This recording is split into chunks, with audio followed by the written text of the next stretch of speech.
मौलाना साहब एक पत्रकार हैं वसीम अकरम त्यागी, जो महमूद पराचा हैं, लॉयर हैं, अपने आप को सुप्रीम कोर्ट का वकील बताते हैं। वो इस वीडियो में ये कह रहे हैं कि जो अरशद मदनी और महमूद मदनी है वो आरएसएस के एजेंट हैं। ठीक है। क्या क्या क्या कैसे देखते हैं आप? क्योंकि आरोप लगते रहते हैं, इस तरह के आरोप। अच्छा साहब, ये आपने अच्छा सवाल किया। ये कहते हैं कि साहब वो आरएसएस के एजेंट हैं, आप अगर नहीं है तो हम पर डिफेमेशन का केस करें। ये व्यक्ति जो आरएसएस के एजेंट होने का आरोप लगाते हैं, इनके पिताजी कौन थे जरा सा पता कर लीजिए। इनके पिताजी भारतीय जनता पार्टी के फाउंडर मेंबर थे। तो बीजेपी के फाउंडर मेंबर से आप इससे ज्यादा और कल्पना क्या कर सकते हैं साहब? और हम इस पर डिफेमेशन का केस करेंगे, इतना टाइम है हमारे पास में। हम असम के अंदर 70 लाख, मौलाना अरशद मदनी साहब असम के अंदर 70 लाख मुसलमानों की नागरिकता के लिए लड़ रहे हैं और उनको वहां जीत मिली है सुप्रीम कोर्ट में। बुलडोजर केस में मौलाना अरशद मदनी नजर आते हैं। आपका ये जो 1991 का एक्ट है जिसको लेकर के सर्वे हो रहे थे जगह जगह पर, प्लेसेस ऑफ वर्शिप एक्ट, उसको लेकर के सुप्रीम कोर्ट में मौलाना अरशद मदनी साहब नजर आते हैं। हल्द्वानी में 56 मुसलमानों को जेल से बाहर निकाला, उनका केस लड़ा, सुप्रीम कोर्ट के लॉयर्स के जरिए से लड़ा, उसमें मौलाना अरशद मदनी साहब नजर आते हैं।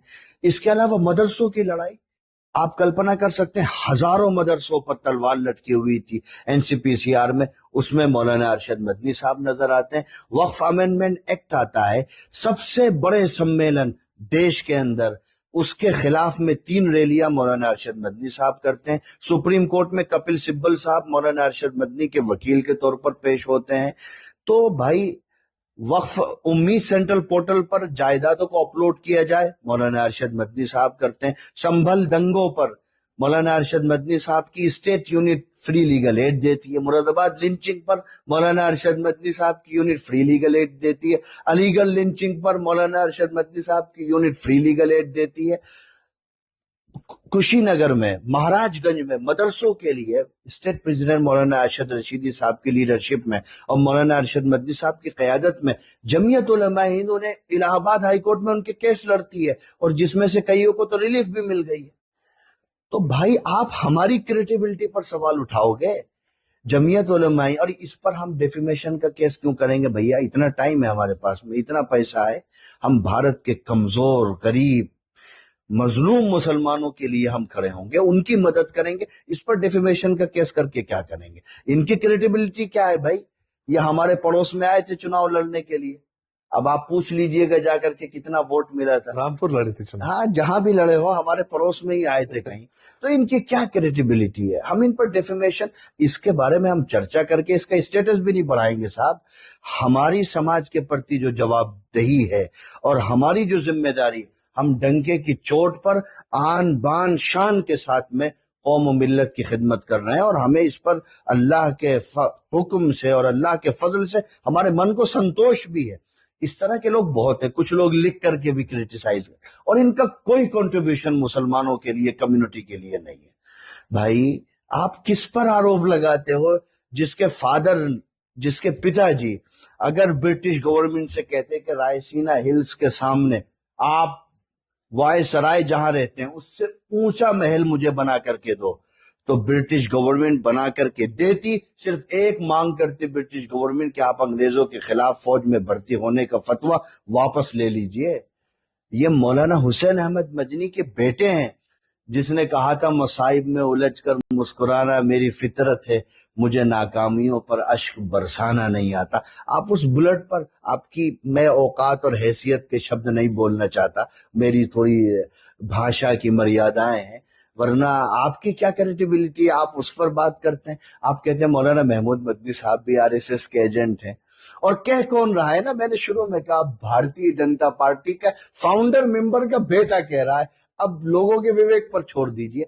जिस महमूद मदनी ने, जब मुसलमानों पर टेररिज्म का लेबल चिपकाया जा रहा था, उन्होंने मुल्क के अंदर کئی राज्यों में आतंकवाद विरोधी और अमन शांति को लेकर के बड़े बड़े सम्मेलन किए।